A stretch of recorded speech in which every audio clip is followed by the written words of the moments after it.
I really wanted to have an open and honest conversation, one that some of you may feel like is hard to have and also hard to hear. So I sat down with a group of black men from Metro Detroit. It started off as a round table via Zoom about what Black History Month means to the 6 gentlemen who are on the screen in front of me.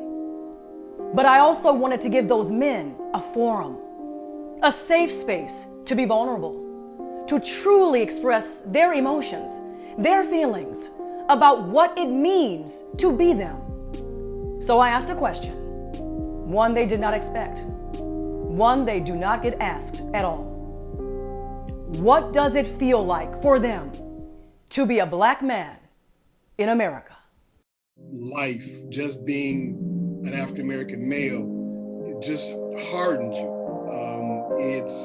It's the feeling that you always have to have this tougher exterior. Being a black man, diasporic African man in America, it first and foremost feels like being foreign. It feels like being a foreign agent. You know, you're expected to be strong, but not intimidating. And you don't even know anymore who you are, what you are, and even if you wanted to, how to reveal that.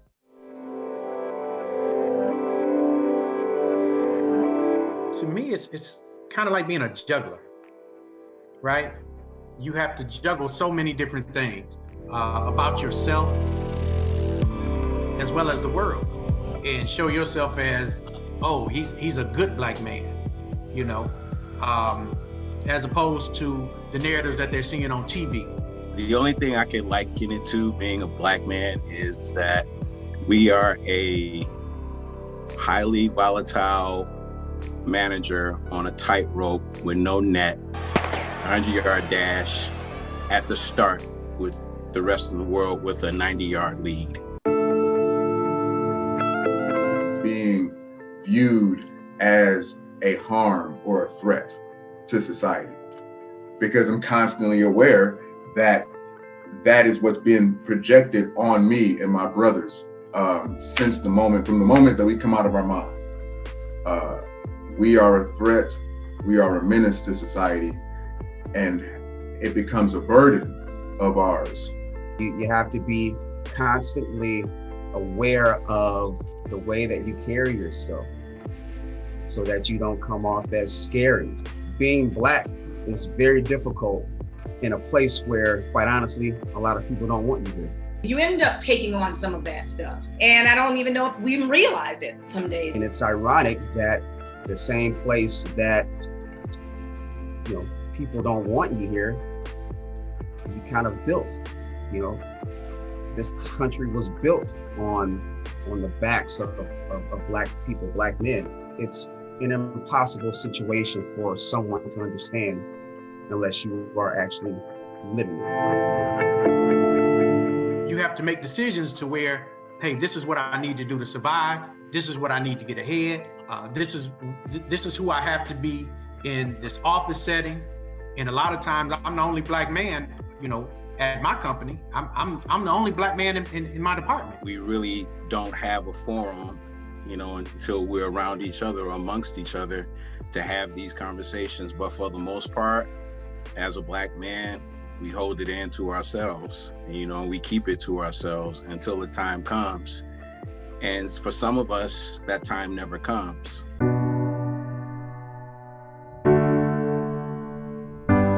We have to take on many facets as a black man when we step out our door, our home, our domicile. And that's extremely challenging and hurtful in some cases, because we have these many hats and faces that we have to portray and put on to be acceptable, to not be someone to be afraid of. I have to give all that energy to somebody else who doesn't look like me because I'm defending them off, and I got nothing left.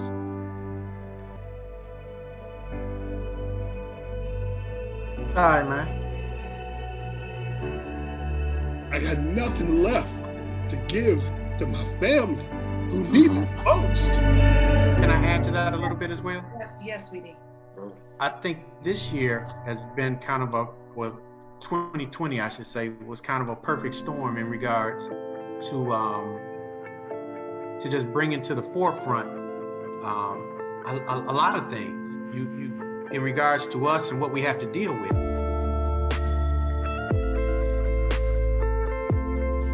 From a health standpoint and worrying about the folks that we love and trying to make sure they're okay, to turning on the news and you see folks that look like you being shot for, jogging in the neighborhood, somebody, putting a knee on the neck, being shot in the car, reaching for a wallet. These are all situations that we could that we could picture ourselves in at any moment. Being shot in front of their child. Those things work on me, man. Those things got my body tense every time I would watch it, and they would play it constantly. Traumatized. I see his father. Yeah, I feel it in my body. Because you're constantly insecure about how people are perceiving you. You have to worry about, your facial expressions, the tone of your voice even. So it's a constant battle just trying to be present. And many times you do have to play roles. And you have to sacrifice so much. You're sacrificing so much of yourself. You're dealing with your fears in regards to what happens to you when you go out that door. You can't control it. You don't know if the police is the good person or the bad person. You don't know if one of these folks that are racist just because of what you look like, that don't know you, but don't like you because of your skin color, if they're going to do something to try to harm you. Stress, pressure, fear. To me, that's what it's like to be a Black man in America. You are not a priority in this America. This is heavy, but it's authentic. These are the real, raw feelings from 6 very different people, from different backgrounds, different ages, from their mid-30s to their mid-50s. David Rudolph, a prominent public relations specialist. Bryce Detroit, artist, performer, and Afrofuturist. William McCrae, owner of Willpower Fitness Group. Shannon Kaysen, a podcaster, artist, and storyteller. Derek Brooks, president and CEO of Persita Cigar Company. And Daron Buffington, a business development manager. The gentleman and I talked for hours about many things, including the myths and stereotypes they deal with every single day, and the pain that goes along with it, and how they are trying to heal. Kind of dispel a lot of myths. Athletic and can do these amazing things with our bodies, and bodies are fetishized in certain ways. And the world sees this one person. Every one of us in this Zoom screen is different in so many different ways. And I love the opportunity to express it and show all the different parts of me, not to prove anything to anyone else, but just because that's who Shannon is as a person, as a Black man. Shannon wants to show his love, his vulnerability, his emotions sometimes, his love of art and all these other things that he loves, and not have to deal with your closed-minded perception.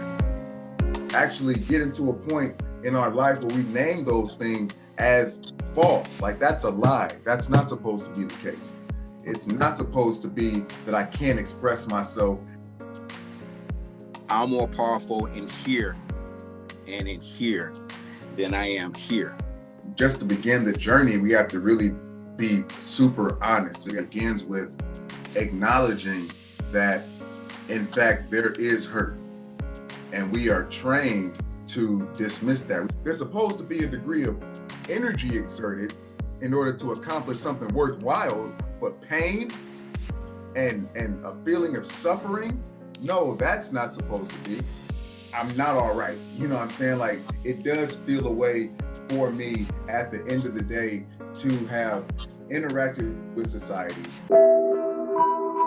I went to a retreat, like to meditate and like learn about myself. I'm there and I'm letting myself be totally free. And in one of the exercises, a lady says to me, you know, I thought of you as a low-life Black man, and now I see that you're okay. I'm like, man, I'm trying to be just free here, and somebody remind me that the world looks at me like a low-life Black man. I'm just a low-life black man. That's what you see in your eyes until I can prove otherwise. And now I'm telling myself that. That feeling of having nothing left to give is something that I think we've all experienced.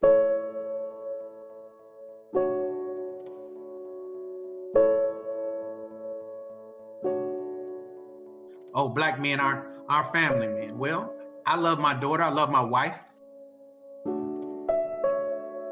Black men, you know, they're not smart. Well, no, I graduated from Morehouse College. I have a degree. I did pretty well. I'm pretty intelligent.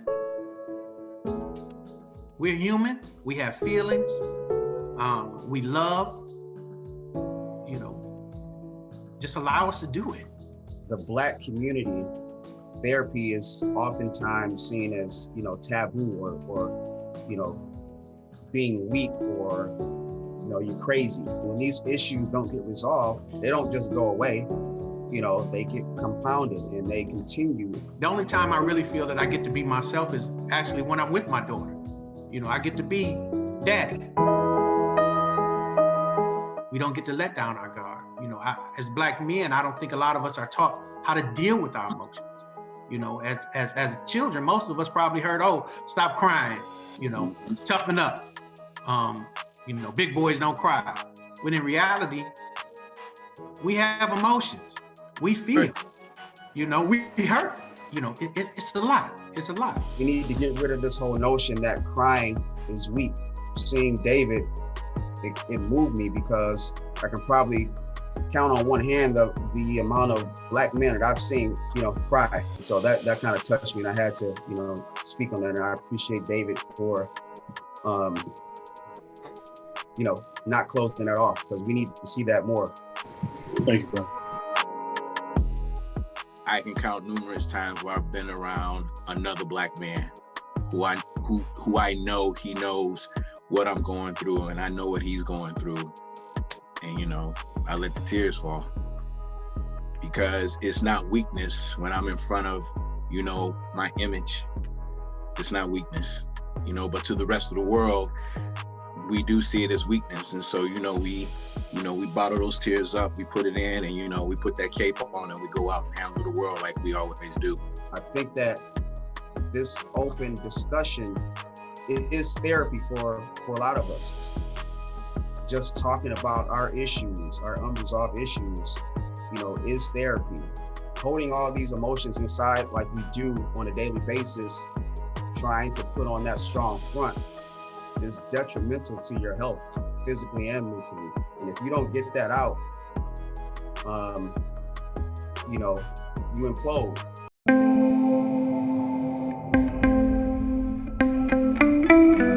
But the healing starts with the self-diagnosis, and that is a major feat for some of us as Black men, because it requires so much undoing. I have PTSD from the time I was born because of the things that are happening. So it scars me. And I have, you know, and do, you know, see a therapist about, you know, about grief issues and other issues that I've been dealing with. We go to others to give us the techniques to teach us so that we can do it every day of our lives, so we can be better men, better husbands, better fathers, better in our community, so that we can talk about this and get out in front of it without the shame of it. It's about mental fitness, because if you don't have mental fitness, you can't run this race. It's all right to say we're not okay. The reason why I look like this, these muscles came from me lifting weights as my therapy. Had no idea about therapy as a kid. Didn't know that Black therapists existed. These are things that, you know, aren't discussed enough. I think it is always going to be there. So this kind of form right here helps us Black men who know we have to press on, who know we have to go on, allows us to exhale, to take a breath, to be like, you know what, brother, I feel you, you know, and I'm right here for you. And I think that is very important because this trek is not going to stop. And as we move forward, as we continue on, we just need that time where we can sit down and talk to each other. You know, sometimes, you know, we just want somebody to listen. We're not really looking for an answer. And for us as Black men, that's good enough. This is a lot to take in, but imagine living it. We ended our discussion with what brought us together to begin with, Black History Month. So I asked each man what these moments mean to him always, but this year and moving forward in particular. So if you are expecting easy to digest, bite-sized answers, you are not going to get them. You will continue to get their truth, the stories from 6 brave men who have opened up their lives, their hearts to all of you.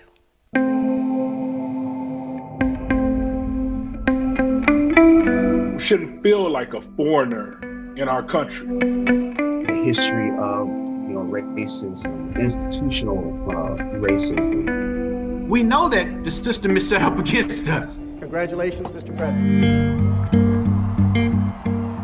By having a Black president, we thought that maybe America had turned a corner, you know, change had come. What we have seen, I believe, has awakened, if we weren't already, many African Americans. And it really has filled our heart with resolve to know, because we know now where America stands. If there was ever any doubt, you're talking about a group of folks, you know, and Americans who want to turn back the clock. And that turn back a clock affects people, us, who look like us. No, I see color all day long now. I am very much aware of it. I am no longer that person that says that this world is black and white. And I am Black. I'm going to live a Black existence. And what Black History Month means for me is going to be even more so poignant in terms of celebrating that, not just the month, but obviously every day, but to also to do things like this and to be unapologetic for the color of my skin.